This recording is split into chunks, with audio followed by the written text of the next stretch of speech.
तो दोस्तों आज हम लोग देख पा रहे हैं कि भारत को आत्मनिर्भर बनाने की कोशिशें काफी ज्यादा जोरों से चल रही है। खासकर अगर बात की जाए डिफेंस के क्षेत्र में। पहले अगर स्पेशली डिफेंस की बात की जाए तो हम लोग लगभग सभी तरह के हथियारों के लिए विदेशों के ऊपर निर्भर थे। काफी कम मात्रा में हथियार खुद के बूते डेवलप कर पाते थे। लेकिन दोस्तों आज देखिए कि भारत डिफेंस के क्षेत्र में विभिन्न टेक्नोलॉजीज को खुद तैयार कर रहा है और उन्हीं के आधार पर अपने हथियारों का निर्माण भी कर रहा है। अभी रिसेंटली जी सतीश रेड्डी सर जो कि डीआरडीओ के पूर्व प्रमुख रह चुके हैं, उनके द्वारा एक इंटरव्यू दिया गया एएनआई को। वहां पर उन्होंने बताया कि अगर स्पेशली मिसाइलों की बात की जाए तो भारत पूरी तरह से आत्मनिर्भर हो चुका है और ये बहुत बड़ी बात है।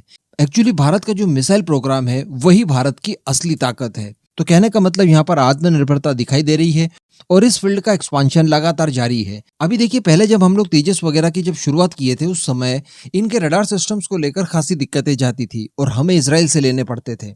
दरअसल हम लोग कभी कल्पना भी नहीं कर सकते थे कि खुद के बूते एईएस से रडार सिस्टम्स का निर्माण हम लोग कर पाएंगे। लेकिन आज की तारीख में देखिए कि भारत के पास रडार सिस्टम तो है खुद के एईएस से। इवन हम लोग हमारे इंडिजिनस प्रोडक्ट के साथ साथ वो सारे फाइटर जेट जो इस समय भारतीय वायुसेना में सर्विस दे रहे हैं और उनके अंदर एईएस से रडार सिस्टम्स नहीं लगे हुए हैं, उन्हें भी हम लोग रिप्लेस करने जा रहे हैं हमारे खुद के रडार सिस्टम्स से।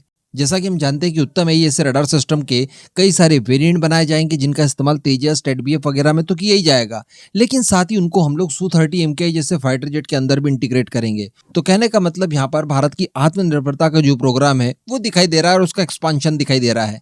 लेकिन अब जिस हिसाब की खबरें निकल कर आई है वो यकीनन बड़ी शानदार है। बताया जा रहा है कि भारत की तरफ से कुछ छोटे कॉम्पैक्ट साइज के और सेल्फ कूलिंग प्रॉपर्टी के साथ यूसीएवी और यूएवी के लिए भी एईएस रडार सिस्टम्स के ऊपर काम कर रहा है। जी हाँ, दरअसल डीआरडीओ की संस्था जो कि रडार सिस्टम बनाती है यानी electronic and radar development establishment LRDE, उनके द्वारा छोटे और कॉम्पैक्ट साइज के एईएस रडार सिस्टम्स के ऊपर इस समय काम किया जा रहा है जो कि हमारे यूएवी और यूसीएवी प्रोजेक्ट के अंदर इंटीग्रेट होंगे और ये इसी से निगरानी का काम कर सकेंगे। और बताया जा रहा है कि ये जो रडार सिस्टम तैयार हो रहा है इसकी अगर तुलना की जाए दूसरे रडार सिस्टम से तो ये उनकी तुलना में काफी ज्यादा एनर्जी एफिशिएंट है, यानी कम से कम पावर लेकर ये ज्यादा काम करने में माहिर होगा।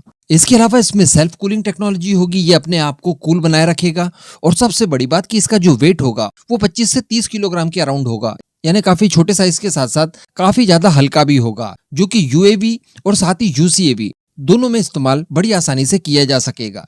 अब बताया जा रहा है कि जब ये रडार सिस्टम बनकर तैयार हो जाएगा उसके बाद इनका इस्तेमाल जो हमारे वेपनाइज्ड वेरिएंट वाले हेल क्लास के यूएवी होंगे उनके अंदर किया जाएगा। इसी के साथ साथ जो लॉयल विंगमैन बनाए जा रहे हैं जिसमें हम लोग केट्स वॉरियर का नाम ले सकते हैं, उस तरह के स्टेल्थ प्लेटफॉर्म्स के अंदर भी इनका इंटीग्रेशन किया जाएगा। इसी के साथ साथ बताया जा रहा है कि जो हमारी सेनाओं द्वारा हेलीकॉप्टर से इस्तेमाल किए जाते हैं उनके अंदर भी हम इन रडार सिस्टम्स का इस्तेमाल बड़ी आसानी से कर पाएंगे। हालांकि बताया जा रहा है कि ये प्रोजेक्ट अभी काफी प्रारंभिक स्टेज में है, यानी रिसेंटली इसके ऊपर बस काम शुरू हुआ है। इस वजह से इसकी टाइमलाइन या इसके ऊपर हुए किसी भी डेवलपमेंट को लेकर ज्यादा बड़ी खबरें निकल कर नहीं आ रही है। लेकिन ये जरूर कहा जा सकता है कि चूंकि हम लोग इसका काफी बड़ा वेरिएंट ऑलरेडी बना चुके हैं, हम लोग उत्तम मार्क 2 तक पहुंच चुके हैं, तो यहाँ तो केवल हमें इसका एक मिनिएचर फॉर्म बनाना है, एक छोटा रडार जो कि कम पावर के साथ हमारे छोटे साइज के जो ड्रोन्स वगैरह हैं उनमें भी इंटीग्रेट किया जा सके। तो कहने का मतलब इसके अंदर कोई ज्यादा समय अब नहीं लगना है। आने वाले बहुत ही कम समय के बाद इसको लेकर कई और नई तरह की जानकारियां निकल कर आएगी। अब आप सोचिए कि यूसीएवी के अंदर भी और ड्रोन वगैरह के अंदर भी जब इस तरह के एईएस रडार सिस्टम्स का इस्तेमाल होगा तो उनकी जो निगरानी करने की क्षमता है वो कितनी ज्यादा हाई हो जाएगी।